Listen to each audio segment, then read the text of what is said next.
স্বাদের তরমুজ।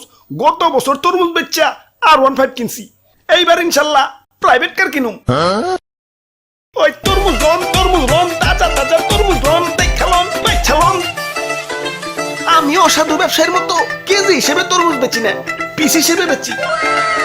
ওই বেচালন দেখালন পিস হিসেবে তরমুজ রন। জেনে জি গাই হেনে খালি কয় তরমুজ 100 টাকা কেজি। এত টাকাতে তরমুজ কেমন যাইব? না, অন্য দোকানে দেখতে হইব। ওই তো একটা দোকান। ওই ভাই তরমুজ লন পিস হিসেবে ব্যস্তাছি। তা তরমুজ ভালো তো? ভালো মানে একবার কিনবেন তো আরেকবার আইবেন। লন বেচলন। ওই বাবা বড়টা কত? বড়টা একদম 800 টাকা। টেকা হইছে এত কে? ভাই সাইজটা দেখছেন? ওজন দিলে পাক্কা 8 কেজি হইব। 8 কেজির দাম 800, তাহলে কেজি কত পড়লো? 100 টাকা। তাহলে না কেজি হিসেবে বেচা হইলো। কেজি হিসেবে বেচলাম কোনে? এই যে নাও এক পিস 800 টাকা। আচ্ছা দেন, কাইটটা একটু চেক করে দেন। না কাইটা তরমুজ বেচি না, বাড়ি যা চেক কইরো। আরে ভাই ভিতরে যদি কাঁচা থাকে তাইলে ওটা তোমার ভাগ্য। দেখে শুনে বাচ্চালো, কিন্তু আমি কাইটা বেচবো না। তাই আমি গ্যারান্টিতে তরমুজ বেচি। যে একবার আমার কাছ থেকে তরমুজ নিছে, হ্যাঁ আরেকবার আইছে।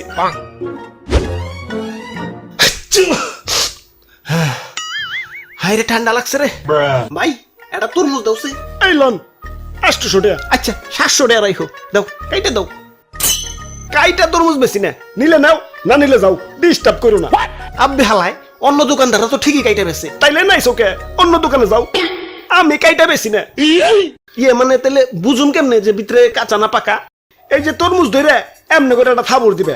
যদি ড্যাপ কয় তাইলে পাকা হইতেও পারে না হইতে পারে, আর যদি থাবড় দেওয়ার পর টাস কয় তাইলেও পাকা হইতেও পারে না হইতে পারে।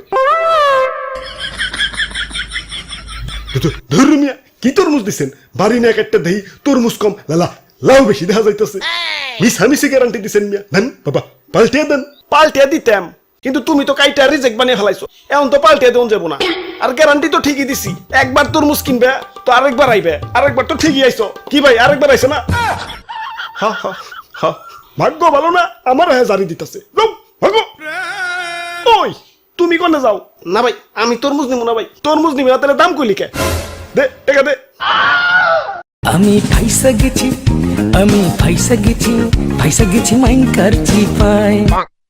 ওরে বাপুরে, অনেকক্ষণ ধরে তামাশা দেখতাছি। ইয়া খারাপ, ইয়া তোমারে শিক্ষা দিতাছি। ওরে বাপুরে, ইয়া দেও আমার একটা তরমুজ দেও। দাদু তরমুজ কিন্তু কাটতে বেশি না, আগেই কই রাখলাম। এইটা তো অতি উত্তম খবর। ইয়া বিয়া করার সময় তো পাত্রীর উপরে দিয়েই বিয়া করি, ইয়া বাকিটা বাড়ি যাই না। অমনি তরমুজও বাড়ি নিয়ে কাটুম। এই তো দাদু তোমার কথা ভালো লাগছে। এই যে নাও তরমুজ, দাও টাকা দাও। এই যে নেও। এগুলা কি? এগুলা তো চিঠির খাম, আমি এগুলা দিয়ে কি করুম? এগুলার ভিতরেই টাকা আছে, আবার খালি খামও আছে। ইয়া দেখে শুনে বাইক চালাও, পরে যদি টাকা কম থাকে ইয়া তাইলে ওইটা তোমার ভাগ্য। ইয়া দেখে শুনে বাইক চালাও। ওই আমি গ্যারান্টি দিয়ে খাম দেই, একবার নিবে তো আরেকবার চাইবে। ওই দাদু এসব বাদ দাও তো, খাম খুম বাদ দিয়ে টাকা দাও। ওরা বাপুরে, আমি আবার খাম ছাড়া টাকা দেই না। নিলে নেও, না নিলে গেলাম। তোমার কাছে তরমুজ বেচুম না, দাও আমার তরমুজ আমার ফেরত দাও। তরমুজ ফেরত নিতে হইলে টয়লেটে দেখা কইরো। আচ্ছা দাও, খাম দাও। অপু 10 20 30 বিসমিল্লাহ। খাম দি পুরা ফাঁকা। দাও আমার টাকা দাও। কিন্তু আমি তো খাম ছাড়া টাকা দিই না। তাইলে দাও খামটা পাল্টিয়ে দাও। ইয়া পাল্টিয়ে দিতাম, কিন্তু খামটা ছিড়া তো রিজেক্ট বানিয়ে ফেলাইছো। আর আমি তো গ্যারান্টি দিছি যে একবার নিবে তো আরেকবার চাইবে। কি ভাই আরেকবার চাইছে না?